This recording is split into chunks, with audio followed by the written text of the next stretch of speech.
temos tempo para a nossa família, nós temos tempo para o nosso trabalho, nós temos tempo para os nossos estudos, faculdade, escola, nós temos tempo até para academia, para jogar bola, nós temos tempo para tudo. Mas nós esquecemos de reservar um momento diante de Deus, ou muitas vezes nós deixamos por último. Muitas vezes nós deveríamos ser aqueles que levantávamos mais cedo para buscar a presença de Deus, para estar diante de Deus de joelhos, orando e clamando pela presença de Deus e clamando pela vida dele. Mas nós somos aqueles que muitas vezes nos levantamos mais cedo para trabalhar. Nós levantamos mais cedo simplesmente para fazer qualquer outra coisa. E deixamos muitas vezes para ler a Bíblia, ou estar diante de Deus e adorá-lo, colocar um som e adorar a Deus, ou simplesmente orar no fim do dia, quando já estamos esgotados, cansados e as nossas mentes já não conseguem mais raciocinar nada.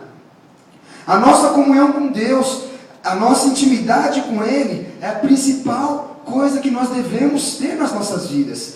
Deus nos fez para que pudéssemos viver com Ele. E na Bíblia vemos exemplos de homens que cultivaram uma relação íntima com o Senhor, por amar a sua presença. Eu quero falar de 3 homens que simplesmente deixaram tudo da sua vida para amar ao Senhor com todas as suas forças, com todo o seu coração, que é o primeiro mandamento do Senhor. Amém? Ame o Senhor, o teu Deus, de todo o coração, de toda a sua alma, com toda a sua força. Amém?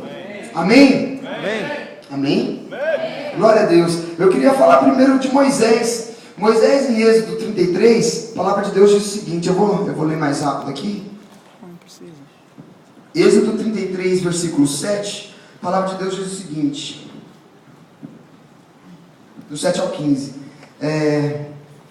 Ora, Moisés costumava tomar a tenda e armá-la para si, fora, bem longe do arraial, e lhe chamava a tenda da congregação. Todo aquele que buscava o Senhor saía à tenda da congregação, que estava fora do arraial. Quando Moisés saía à tenda, todo o povo se levantava e ficava em pé, cada um à porta da sua tenda, e olhava Moisés pelas costas, até entrar ele na tenda. Quando Moisés entrava na tenda, descia a coluna de nuvem, e ficava à porta da entrada da tenda, e o Senhor falava com Moisés. Assim todo o povo via a coluna de nuvem, que estava à entrada da tenda, e todo o povo, levantando-se, se inclinava cada um à entrada da tenda. Falava o Senhor a Moisés, face a face, como aquele fala com o seu amigo. Depois tornava Moisés ao arraial, mas o jovem Josué, seu servidor filho de Nun, não se distanciava dele. Disse Moisés ao Senhor, tu me dizes, faça subir este povo, mas me deixe saber a quem has de enviar comigo. Disseste também, conheço-te pelo nome, e achaste graça aos meus olhos. Se eu achei graça aos teus olhos,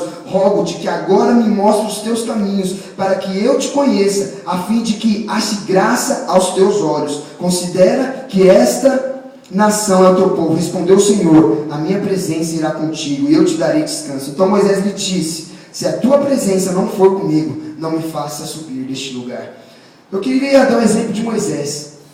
Moisés, ele era alguém tão apaixonado, tão desesperado por Deus, que Deus só falou, desce, que eu vou mandar o meu anjo com você. Moisés, ele teve a ousadia e a intrepidez de falar, Deus, se eu achei graça nos teus olhos, se de fato você me ama, eu sou tudo isso que você falou para mim, eu não quero que um anjo vá comigo, eu quero que o próprio Deus desça ali comigo. Sabe por quê? Quando nós temos intimidade com Deus, nós podemos ser ousados e cheios de intrepidez do Senhor. Você pode ver, quando você está falando com o seu pai, você tem uma liberdade maior para falar, às vezes de pedir algo. Agora, com uma pessoa qualquer você não teria. Os amantes da presença de Deus, eles levam as pessoas ao seu redor a adorar o Senhor. No texto que eu li, nós vemos que quando Moisés se distanciava para orar, o povo saía até a porta da sua tenda e ficava esperando Moisés entrar na tenda. Quando Moisés entrava e a nuvem de glória descia, o povo adorava o Senhor, o povo glorificava o Senhor. Os amantes da presença de Deus, eles se tornam tão próximos de Deus que falam com Ele face a face, como um amigo. Moisés, ele tinha liberdade de falar com o próprio Deus, como um amigo face a face. Eles não negociam estar com Deus, eles levam a Deus e falam, Deus, eu quero estar com você de qualquer jeito, não adianta o Senhor mandar outro, se o Senhor não vier, não adianta eu estar lá, não adianta, Senhor, eu ir para um culto, onde eu vou ver os meus amigos, vão ter músicas legais, uma palavra bem falada, se a sua presença, a sua glória, a sua unção e a sua vida não se manifestarem naquele lugar, não me deixe estar ali, porque eu quero estar com você, eu quero adorar a Ti, eu quero amar a Ti, eu quero aprender a ser desesperado por Ti. Esse é Moisés. Também o segundo exemplo é o de Samuel. A palavra de Deus diz em Samuel 3, versículo 1, versículo 10, e mostra como que era a vida de Samuel, que Deus o chamou desde menino. Esse era uma pessoa, a palavra de Deus diz que Samuel, ele ministrava ao Senhor desde os seus 5 anos de idade. Então desde a sua infância, ele aprendeu a amar o Senhor. E é engraçado que nós vemos isso na vida de Samuel. Ele viveu uma vida diante de Deus, ele teve os seus dias contados diante de Deus, porque ele não se apartou da presença de Deus nem por um segundo. Ele priorizava a presença de Deus, ele priorizava o seu tempo com Deus, a sua devocional com o Senhor. Ele fazia isso desde a hora que ele acordava, desde a hora que ele dormia. Mas você fala: Rafael, eu vou ler a Bíblia o dia todo, eu vou orar o dia todo. A palavra do Senhor diz: orai sem cessar. Nós temos que estar em espírito de oração todos os dias, a todo momento. Porque se nós estivermos em espírito de oração, o nosso espírito está ligado com o Espírito do Senhor e atento e sensível. Amém?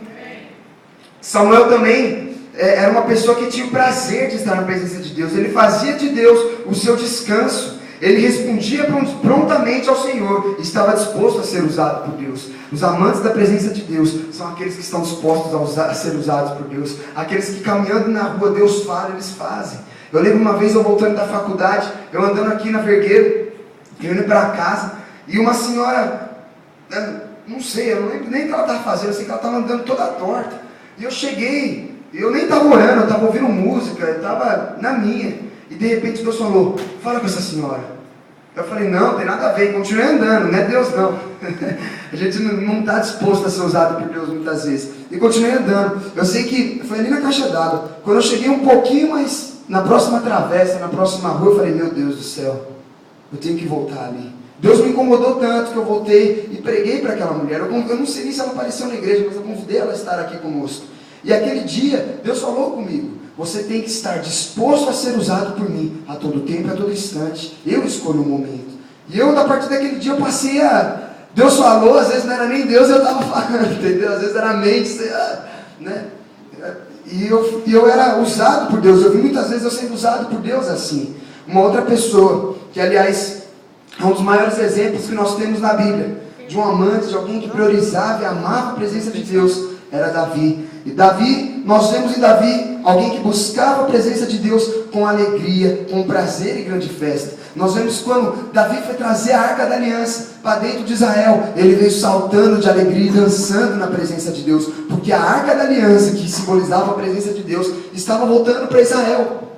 E ele, com todo o seu coração exaltado, glorificava o Senhor. O seu coração era espontâneo diante de Deus, era extravagante diante de Deus, resultando extravagância diante da presença de Deus. Ele era tão espontâneo, ele era uma pessoa que era tão para frente para Deus, falando: Deus, eu não me importo com o que os outros estão pensando, com o que os outros estão achando. Muitas vezes nós ficamos presos na autopreservação, muitas vezes até no louvor, e de vez, às vezes o Espírito Santo falando conosco, para nós pularmos, para nós cantarmos e gritarmos, orarmos e levantarmos um clamor, muitas vezes por vergonha, ou por autopreservação, ou porque nós não queremos nos expor porque os outros vão pensar de nós não fazemos. Mas Davi não era assim. Nós vemos em Davi, a própria esposa de Davi julgou ele, e mesmo assim ele dançou e louvou o Senhor, porque o que ele fazia era para Deus, não era para as pessoas verem. E nisso ele glorificava o Senhor. Amém? Nós vemos também